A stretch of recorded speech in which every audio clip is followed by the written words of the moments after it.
The ancient seaport of Blackness forms an important part of the Linlithgow riding of the Marches, and before installing the Barn Bailie for another year, the eastern boundary is checked and we are given the opportunity to pay our respects at the village war memorial. The villagers come out to welcome the provost, bailies, deacons and their guests to the village and pay homage to the historical part Blackness plays in the riding of Linlithgow's Marches. Protected by its castle, Blackness provided one of the few sheltered anchorages in the upper Firth of Forth and was used as a safe harbour for many centuries. There is evidence of supply ships using it in order to equip King Edward I's invasion between 1301 and 1304, and in 1389, in a royal decree, King Robert II granted the port to Linlithgow, and the borough began to reap the benefits offered by the ancient anchorage.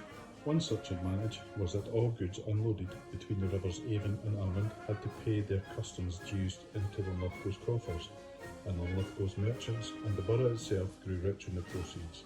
At its peak, 36 ships regularly traded from the port to Holland, Bremen, Hamburg and Danzig.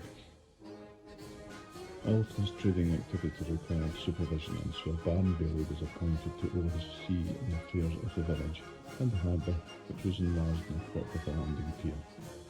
In the 1680s, Barn Bailie Sergeant Patrick Rattray was regularly reappointed to the post and charged to administer the haven and collect the due rents, fee duties and customs income. He could also supplement his income from judicial fees and from the sale of property belonging to persons convicted of witchcraft or sorcery. Evidence exists of the Barn Bailie, accompanied by halberdiers, regularly laid down a law, for example making sure that the port was quarantined during epidemics of disease. The position fell into disuse in the 18th century, when trading and shipping activities largely came to an end, with the creation of Blackness as a borough of legality, with the royal permission to construct a harbour and charge unloading fees. Eventually, tax collection rights were transferred from Blackness to Blackness, and the Blackness Customs House and its associated harbour buildings fell into disrepair.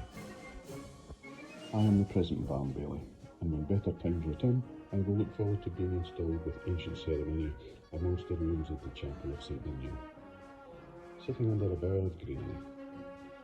The bower is in remembrance of an earlier tradition and perhaps in memory of a gospel tree, under which extracts of the Bible were read during early inspections of the village Bibles. Today, in imitation of earlier occasions, at the installation of the Barn Bailie, the town crier calls upon the heirs of the historic landowners of the area to step forward and bear witness to the solemnity of the occasion. No one ever appears, but tradition is maintained, and the once vital part played by Blackness in the history of the royal and ancient borough of Linlithgow is remembered. The town crier then proclaims that the court is adjourned for another year, accepting for rights.